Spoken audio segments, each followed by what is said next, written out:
Hey dudes and dudettes, it's me, E.H. Ivins, and this is another edition of The Radical Reset. As I record this, it is Friday following the election. That makes it what, 4th, 5th, 6th, I guess. 7th? 7th. Can't do math. 63 years old. I'm going senile like Joe Biden at 73. Anyway, what a great election. I know that people on the right and left are wringing their hands, but I have to tell you, I think the election, what's the right way to put this, reinvigorated me as to the general wisdom of still the majority of the American people who have still not crossed over to the dark side of parasitism. Let me explain what I'm talking about. Let's look at the outcome of the election. First outcome of the election. Yay, we finally got rid of that bloviating, irritating, narcissistic, carnival barker, ignorant, unread, self-centered mess that we had in the White House. Now look, he's done a lot of good things. And if you go back into my previous podcast, you'll see, particularly on the issue of the Middle East, which I think when this all shakes out, when COVID is a distant memory and we've gotten through the pandemic and we've dealt with other issues, the one thing that's going to last from the Trump presidency, I believe, besides judicial appointments, which are very important, is that the Middle East, the possibility of a broader Middle East war now is the least it's been in my lifetime, and the closest it's ever been to a settlement where Israel and its Arab neighbors get along well, as they should, because really, and this is just for you Christians out there who really don't understand Middle Eastern culture, and I speak as a Jew. I was born Jewish, although today I'm an atheist, very proudly Jewish ethnically, but just don't believe in God. I'll get into that in a minute. But anyway, to make a long story short, I really will get into that in a minute. I'm going to actually discuss religion in this podcast, which is something I I guess I do, let's not bullshit. But anyway, the point of the matter is the Middle East, by Israel being recognized by the UAE, Bahrain, and Sudan, and soon, once the king of Saudi Arabia dies, he's old and very ill, he's in his late 80s, and the prince takes over, Mohammed bin Salman, Israel will make the deal with Saudi Arabia, because UAE and Bahrain would have never made the deal without the blessing of the Saudis, who are the big Sunni. I know this is very confusing. There Sunni is, and a lot of you know this, and I know this is going to be reviewed, but just for those of you who don't, there are Sunni Arabs, Sunni Muslims, I should say, and Shia Muslims, and it comes down to which cousin of Muhammad after his death was his rightful heir, as I understand it, and there's some scriptural differences. It's kind of like the fight that's gone on for centuries between Catholics and Protestants, only much more immature, because instead of being 2,000 years old like Christianity, Islam is 1,300 years old, so it's kind of like a teenager of religions, and so its adolescent hormones are exploding all over the place, causing worldwide destruction as the Sunnis and the Shias battle each other. And all in all, although all of the 9/11 hijackers were Sunnis, and today Hezbollah and most of the terrorists in the Middle East are backed by the Iranians, who are Shia, there are no good guys. We have to just pick a side and go with it, and who's going to be more reasonable.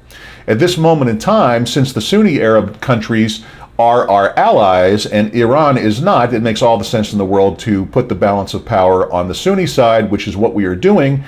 And since we don't want to get involved in endless Middle Eastern wars and withdraw our troops, a blessing, let's get the hell out of there. We have no interest anymore, since we are now a net oil and gas exporter and do not need Middle Eastern oil anymore. That's true, by the way. The bottom line is, this makes all the sense in the world. Israel, with its technological know-how and financial might, it's the strongest economy in the Middle East, despite being a tiny country, can bring that to the Arab world, and they can bring a market. I mean, there are a billion Arabs, and the Israelis obviously would like to sell goods and services to them, and the Arabs would obviously like that expertise and to grow their economies, because they're not stupid. The Arabs are smart people, and they know that their oil and fossil fuel-based economies are on the way out. I mean, inevitably, whether it happens in 10 years or 50 years or 100 years, it's on the way out. And while we tend to think of 100 years, for example, as a long time, historically it's, barely sweat. They have to think this way, and they're doing the right thing, and this is all the result of Trump. But Trump himself is a pig, an embarrassment, and people are complicated. They have their good sides and their bad sides, but it would be hard to argue that Trump's good side outweighs his bad side. Goodbye, good riddance. Nice knowing you. I'm sorry that the replacement is Joe Biden, who is one of the biggest fuck-ups in the Senate, a man who has managed to spend 49 years in politics without a single measurable achievement.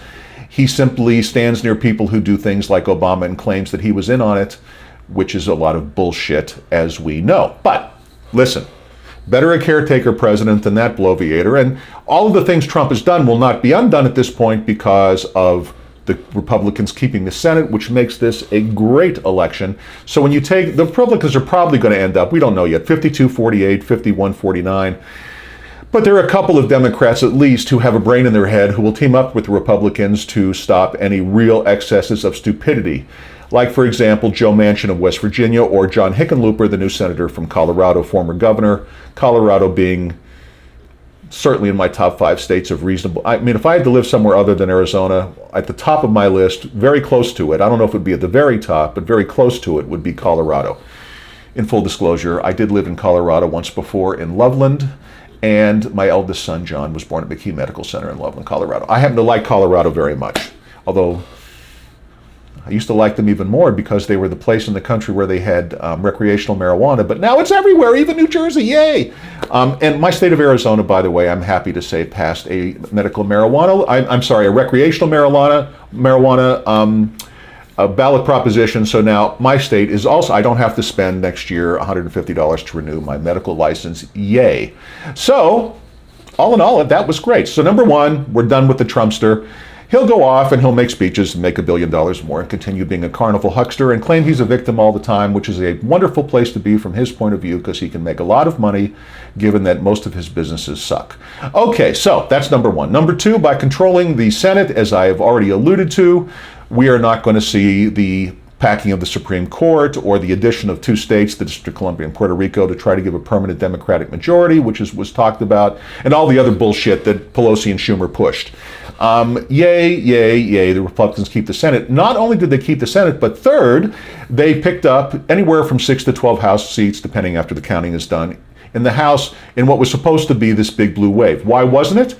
Because Pelosi and Schumer, as always, completely misread the American people. We are a center-right country. We do not go for this leftist shit, except for the parasites who take welfare payments, which they seem to have forgotten. They got all caught up in their bullshit. They spent, by the way, so much for the myth that money makes politics. The Democrats spent literally twice as much as the Republicans and lost most places. Further, in spite of spending hundreds of millions of dollars trying to flip state houses, in other words, state governments, to Democrats, they gained exactly 0 and lost 2 states.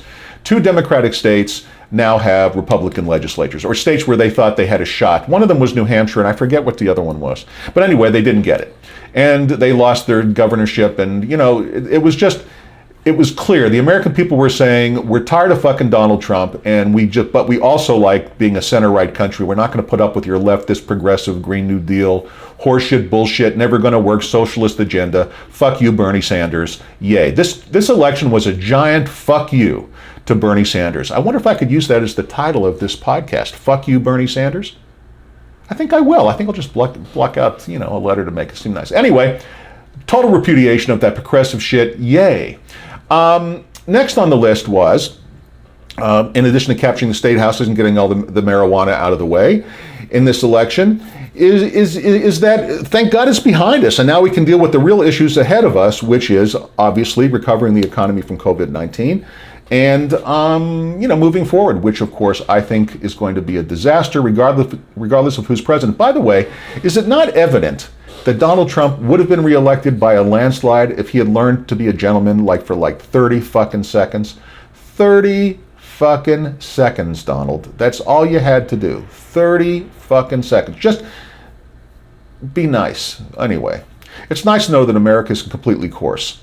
Now, the reaction on the left has been unfucking believable. They're still crying that there was institutionalized white racism in some quarters that caused this, and manipulating of votes and suppression of black votes, yada, yada, yada. But what was interesting, and I took great heart from, is the next thing on my list, which is that black men voted 18% for Donald Trump, the highest ever that the blacks have ever voted for a Republican, and black women, 8% of black women. Now that doesn't sound like a lot, 8 and 18%, but historically it was almost 0. And the Republicans consistently polled next to nothing of black women and usually less than 5% of black men.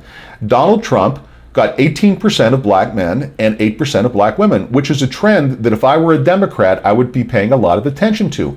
What this is, there is a silent black majority, a largely silent, unrepresented black majority that knows this Democratic shit is bullshit, making black people permanent wards of a progressive state, but can't say so in public. Every time they, look what happened when 50 Cent opened his mouth for 30 fucking seconds. Now, why did 50 Cent open his mouth for 30 fucking seconds? The reason is 50 Cent makes a lot of fucking money. I know I'm using fuck a lot today, but I'm just very excited. And when I get excited, I throw the fucks in because I'm an ex-sailor and former prison inmate. I mean, I just say fuck a lot. I don't know. Try to live with it. So anyway, where were we?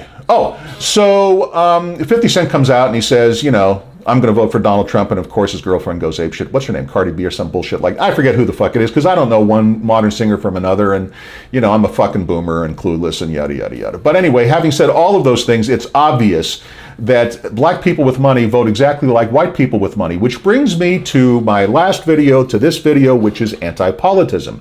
Remember, in anti-politism, which is democracy by selection, not election, black people would be chosen at a much greater rate, by the way, at random selection than they are today. They'd be about approximately 13% of the legislature, and they aren't anywhere near that now. When I said legislature, the Congress, the House of Representatives, and the Senate.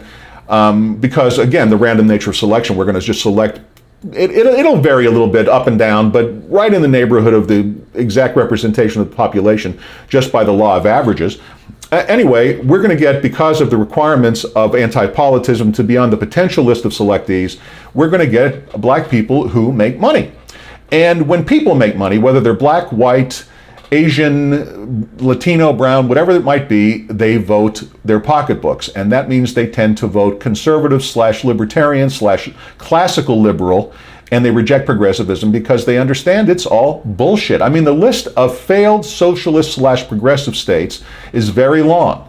Okay, but the list of successful socialist / progressive states is very short. It's 0. There's never been a single one. So anti-politism, our philosophy, is the only reasonable alternative when our welfare state comes to a crashing end. Because in the end, as much as I'm very gratified by this election, we cannot fight trends, birth trends. And the biggest birth trend that we're going to have to fight is that poor people breed like bunny rabbits because there is no consequence to it.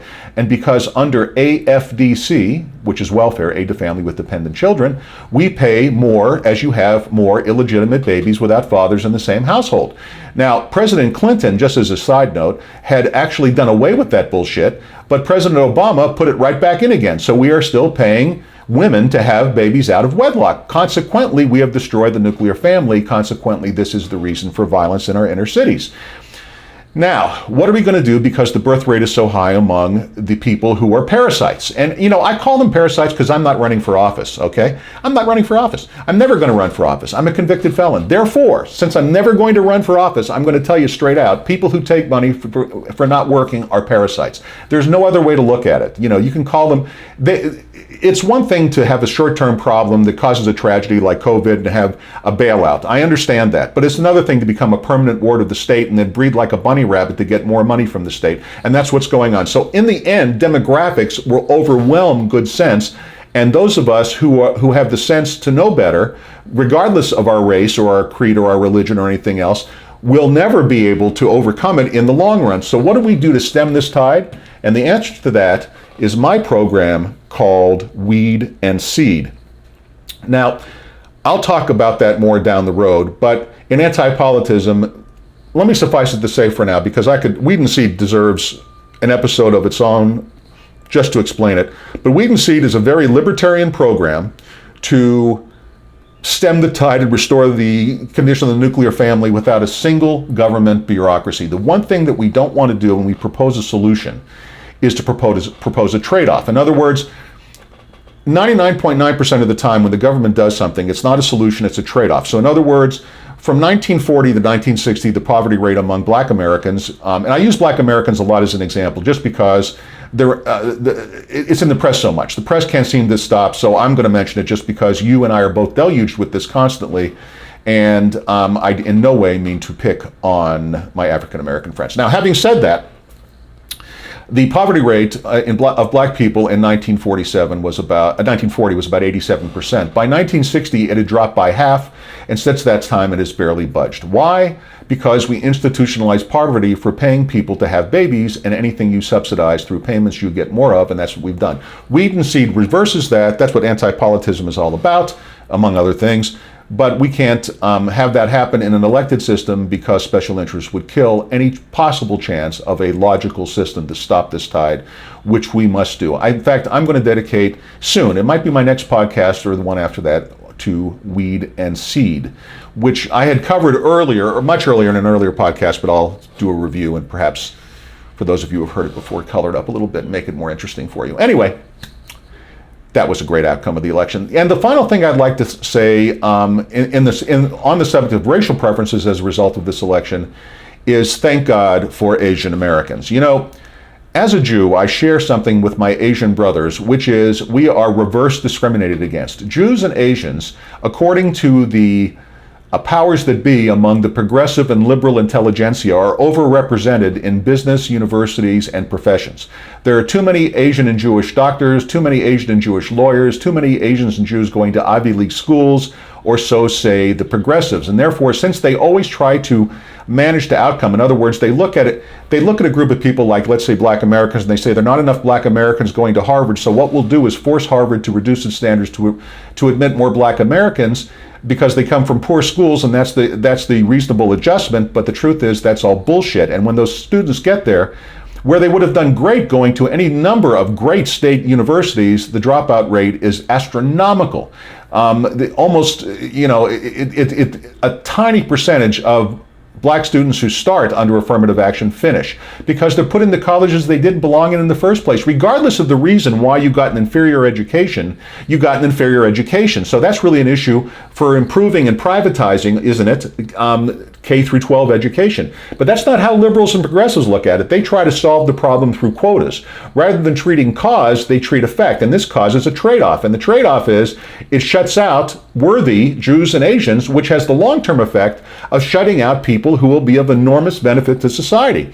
Society needs good doctors, for example. And when you walk into that emergency room, do you really want a doctor who's there through an affirmative action program? Really? Who got through medical school just because of his or her color and not because he or she deserved to be there? So is not the solution to improve the schools that are shitty as opposed to lower the standards? Because no one benefits from that except the politicians who stay in office, which is why I am so thrilled with this election, because at least for now, the majority of American people have voted that shit down. In California, they were trying to reintroduce racial preferences into the California university system at Berkeley, for example, and they were trying to reintroduce all kinds of racial preferences throughout the economy, and the voters crushed it, despite spending 3-1 in favor of the liberals just poured money into this shit, and they were thrown out, once again proving that money doesn't buy brains.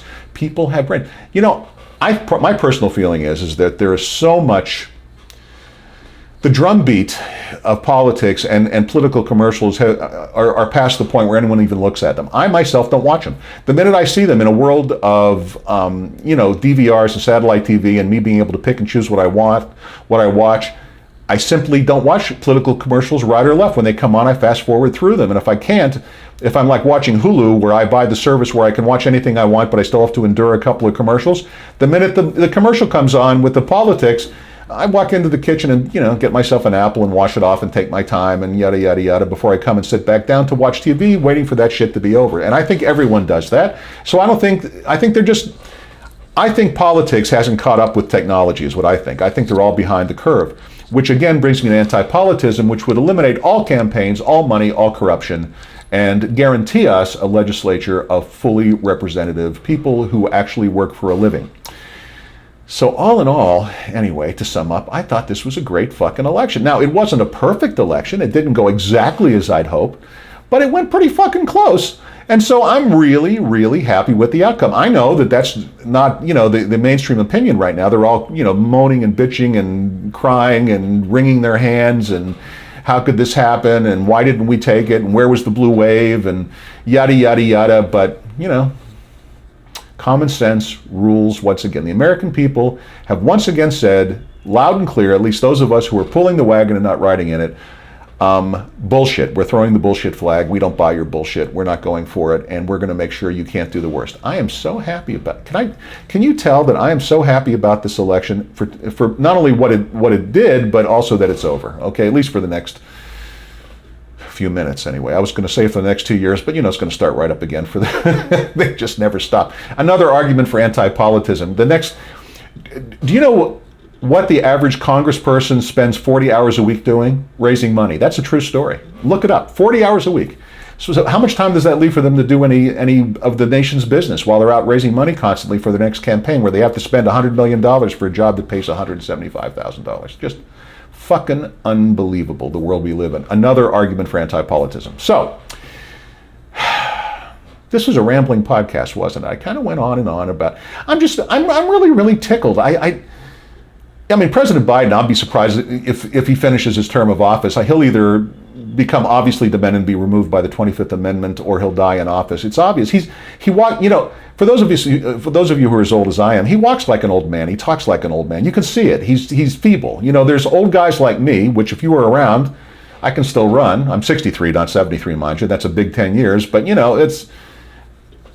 let me tell you, growing old is not for pussies, my friends. I'm just going to be straight up with you. As a person growing older, you find things as you get older that you never thought you'd find. For example, my left shoulder is so full of arthritis that this is about right there. That's as high as it goes, okay? And that means, for example, my golfing days are over until I get a shoulder replacement. Now, what did I do to deserve this? I have no fucking idea. It's osteoarthritis, which is a fancy word for overuse. But this is just part of growing old. And that's just one joint. I've got arthritis in my feet, and I've got arthritis in my neck, and it's just, as you get older, you decay. And there's no getting around that. And pretending that you're not is nonsense. You wake up in the morning with pains, you have no fucking idea where they came from. And then you start slipping. Now, happily, I don't think I've started slipping yet, but I look at, Joe Biden, and the guy can barely string words together. It kind of scares me. I hope I'm not there in 10 years. I hope, in this case, I hope I'm more like Donald Trump, not like a big fat whale like he is, but, at least that's cruel. That's cruel. I'm sorry. Let me rephrase that. Donald Trump doesn't exercise and eats a lot, and so he's overweight. I'm sorry I called him a big fat whale. No, I'm not. Anyway, how many McDonald's can you fucking eat, Donald? Maybe it's because it's a McDonald's and he thinks it really is Donald's, so he eats the fucking hamburgers because it soothes his ego. I don't know, I'm just saying. But the bottom line is this. We have to get back to governing by the people. Oh, and that brings me to the last point I want to make. See, now that was old age. I kind of had drifted away, and now I'm drifting back. I wanted to discuss religion with you, as I promised. One of the big problems with government, not just in America, but around the world, is religion. Okay, not religion in the sense that you're going to think about it. Religion like which is the right religion, is Christianity or Islam or Judaism or Buddhism or Hinduism the right religion? Look, the reason I'm an atheist, and I'll just briefly cover this, and I'm going to get into why I think religion is awful in government and why it has to be shut out, not just of government, but of our psyche, why I think the whole world has to become atheist. And I'm not going to live to see it, and you're not going to live to see it, and it's going to be generations, but science, thank God, is killing, science, thank God, wasn't that ironic? Science, thank goodness, is killing God. Okay, God didn't exist. You can't kill what doesn't exist. But here's the thing. In the history of the world, there have been approximately 1,000 gods and approximately 10, when I say the world, the history of civilization. Obviously, humanity goes back, depending on who you believe, 100,000 to 250,000 years. But civilization, about 10 to 15,000 years. In the history of civilization, there have been roughly 1,000 gods and roughly 10,000 religions. What do you think the odds are that yours is the one that's right? I realize that you're an atheist when it comes to Zeus and Thor and Baal and Mithras and Zoroastra and, all the rest. But why can't you go one god further and just say they're all bullshit? It's all the same story being told over and over again. You want to see the Jesus story told over and over again? Read the story of Dionysus, the Greek god of wine and pleasure. Read the story of Horus, the Egyptian god. You're going to see. There's nothing new about virgin birth and resurrection and raising the sick and raising the dead and curing the sick and all that. But that's all retread stuff. We need to get rid of religion, and not because it's bullshit, because it is bullshit. I'm an atheist because I don't believe it's possible that my religion, Judaism, that I was born into, is the right one when the other 9,999 are wrong. That's just unbelievably solipsistic, and I just can't go there. I don't believe that I have, my little group of people are the only people on the planet that God chose to deign with who's right. And even if you belong to a big religion like Christianity, there's still more than half the world that isn't Christian, so everyone else burns in hell while you're right. And I know that the Christian apologists make allowance for that, and the Pope said this week that, even if you're gay and not a member of the church, you can still go to heaven, all kinds of shit. But they're all just, none of that's in the scripture. They're just all trying to somehow survive long enough, since as time goes on, the march of science will kill the idea of God. It's inevitable. There is no physical evidence of God. Never was, never will be, not there, doesn't happen. The God of the universe did not pick our one little planet, this little tiny speck in the Milky Way, one of an infinite number of galaxies with this particular species of primate to create the entire universe for our benefit in this part of the fucking universe. It's so absurd on its face, I can't even believe it. And of course, as I go into this, if I was ever going to run for office, by declaring myself an atheist, I, of course, destroy any chance I have of being president of the United States, but as I had no chance anyway, who gives a shit? Now, having said that, here's what I mean by God has to get out of religion. There's something in the human psyche that we have got to evolve out of, and that's the only way it's going to happen, is an evolution of ideas. But it can happen. Ideas can evolve quickly. For example, when I was a boy, the idea of interracial marriage was unbelievable. Now who even gives a shit? When I was a boy, the idea of gay marriage was not even thought of. Now when I was a boy, there were some interracial marriages. Sammy Davis Jr. married Britt Eklund, a Swedish model, and it caused a big fucking stink when I was a kid, where today it wouldn't even be noticed. But when I was a kid, no gay men or gay women pretended to be married. That was even worse. And now today, who gives a shit about any of it? Thank God. Thank God. I'm brainwashed. I throw that in. Thank goodness, okay? Thank science, that is the way things are today, and that we take people for who they are. Now, having said all that, we need to evolve our ideas about God, because in the form of our political leaders, whether we live in a democracy or a monarchy or a dictatorship, we tend to place godlike features into our leaders, which is why I advocate chipping down and destroying Mount Rushmore and all monuments to presidents, because none of them are godlike. Okay, Teddy Roosevelt was a warmongering internationalist. Now, he was a great president in many ways, but he doesn't belong on Mount Rushmore like some fucking god. There was plenty of crazy shit about Teddy Roosevelt. He was just human. Again, there's nothing wrong with studying him and recognizing him as a great man, but not a godlike figure, and certainly not up there to be worshipped in some quasi way on Mount Rushmore. Now, I understand what you're saying to yourself is no one's worshiping Roosevelt or Jefferson or Lincoln, or Washington up on Mount Rushmore as gods. No, not in their minds literally, but actually figuratively we do. Because think about how on every election, watch Joe Biden, I will end COVID. No, he's not. That's bullshit. That's like King Canute saying, I'm going to hold back the sea. Politicians make these bizarre claims, and the reason that we buy into them, the reason the people that vote for these people that say these bizarre things, is because we're looking for our God in our leadership. We're looking for God on earth. That's why Egyptian kings and the kings in Europe of divine, all cited divine right, because they were wrapping themselves in the mantle of being a god so that the people viewed them as a god on earth, and many of them were actually worshipped, particularly in ancient cultures, as literally gods on earth. Later, that evolving to divine right when it became evident that people who shit and piss are not gods. We need to go a little further and recognize they're just people, okay? And they don't belong celebrated. We need to not fall into the trap of our European ancestors and our Asian ancestors and deify human beings.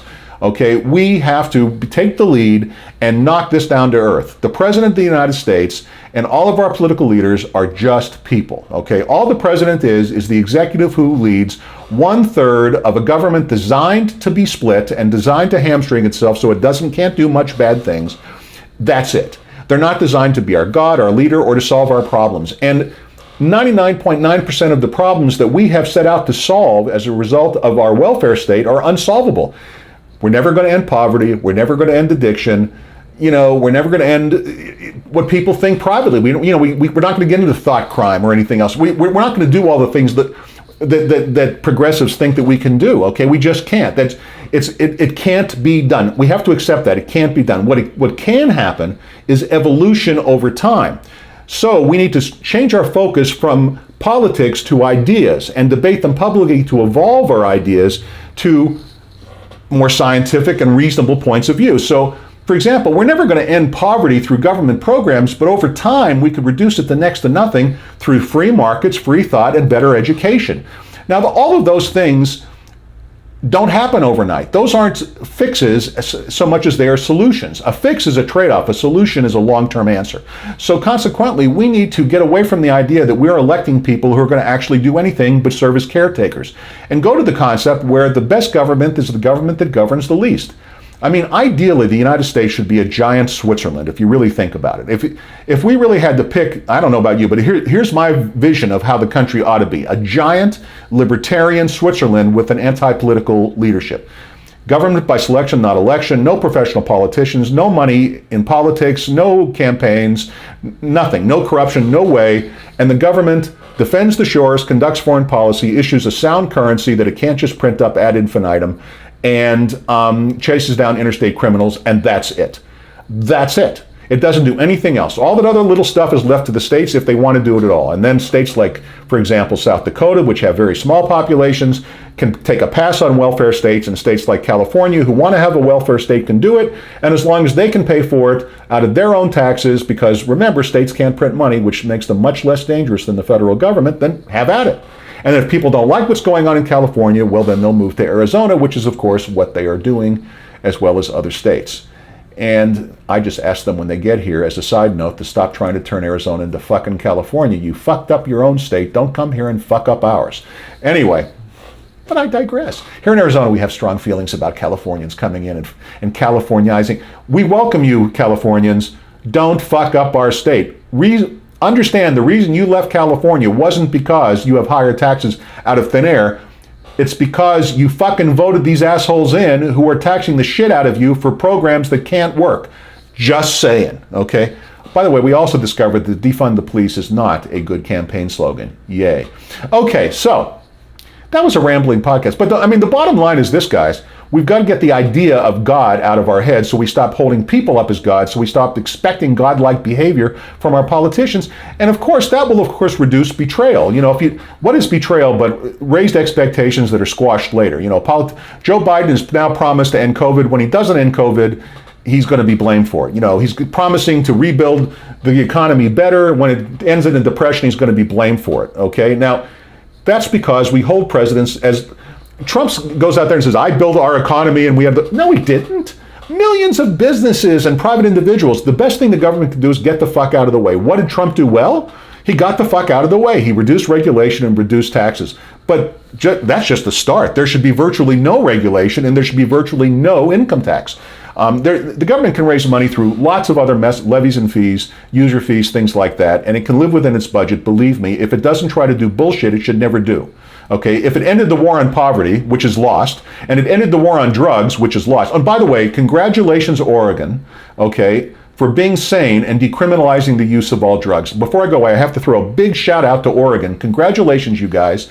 Job well done. Yay for you, decriminalizing all drugs. Now let's make it a national policy and take it to full legalization and end the fucking stupid drug war, which would then make crime drop to next to nothing, murder drop to next to nothing, defund the gangs, defund all of this wasted money and time, and save our country. Okay, enough is enough. If we defunded just the war on poverty and the war on drugs, our budget would be in gross surplus, and on top of that, we could cut taxes to nothing and live on just user fees. Let's stop having a government that does shit it can't do. Let's stop believing the promise of politicians who hold themselves up as gods. They're not going to do anything that they promise to do because they can't. They're not gods. They're just people. They shit. And what they're shitting is not marble. It's shit. Okay, just like you, just like me, we're just people. They have the same insecurities, the same worries, the same sweats, the same everything that we do. Stop falling for the same joke over and over again. Fool me once, shame on you. Fool me twice, shame on me. Now, if you want to join me in this movement and these ideas, couple of thoughts. Number one, above my head, you see the word text sentence. Text Antipolitism to 844-935-0444. That is to join the movement. My plan is very simple.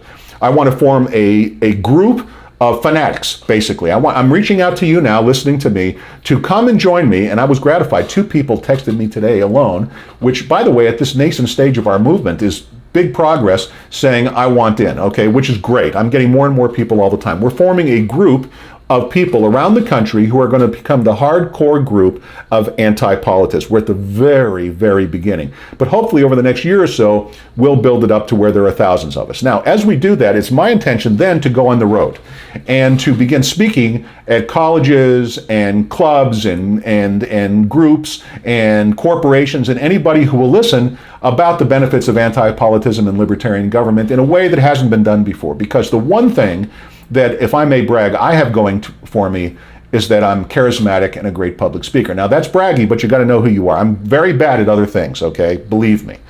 I went to prison for Christ's sake, but I give a great speech and I'm charismatic in person, you would see. So after we build our core here, then I'll go on the road, continue doing the podcast, of course, but go on the road and bring it to you guys directly. And then over time, when the shit hits the fan and the depression, this is my plan, really, and the depression comes, which I feel certain of because of the fiat currency that's been printed, we will present ourselves as the only realistic alternative since socialism has failed everywhere it's been tried. And we are not capitalists. We are crapitalists. We're cronies, meaning companies, big corporations, unions, so on and so forth, manipulate the system and don't allow it to function as it should. In our world, in the world that we're going to be, the free market will be unleashed, prosperity will be enormous, and we'll do it for ourselves. In the end, anti-politism is about rejecting the idea of politician as God and trusting ourselves, trusting regular people to run our country. We could hardly do worse. We would not run up a $23 trillion deficit. We would not engage in endless foreign wars to no effect. We would not meddle in the affairs of other countries. We would sit as a giant Switzerland, open to free trade to everybody, with a powerful military that says, don't fuck with us, but at the same time says, do what you want. It's your fucking country. In the meantime, we do business with everybody and live happily ever after and spread the word of anti-politism, as the communists once tried to spread the word of communism, the only difference being ours is actually a great message. And as the United States prosperity booms, the rest of the world will take notice, and in the end, we will save mankind. Now, this is a very grandiose vision and one that is delusional, and you could almost say megalomaniacal. But great movements all begin this way.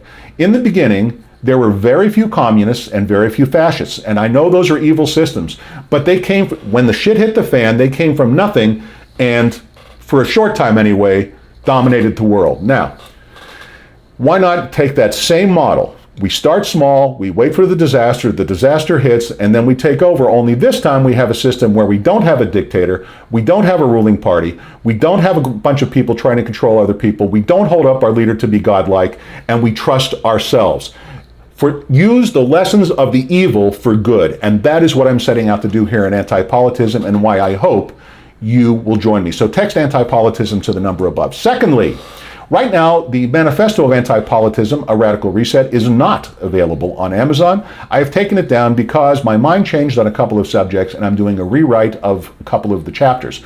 I will soon put it back up within the next 2 weeks. When I do, you'll be able to get it, and at that point, you can see all of my ideas on anti-politism laid out in detail, including footnotes and sourcing of my data, so that you know that I'm not just making it up out of thin fucking air. Now, in addition to that, if you'd like a great read that'll teach you a lot while at the same time making you laugh, cry, cheer, and have a wonderful time, and an updated book that is inspired by Atlas Shrugged, although a different story because it involves a drug lord and the bringing down of the government and yada, yada, yada. And whether or not it works, I will leave to your imagination. It is called The Grand Master.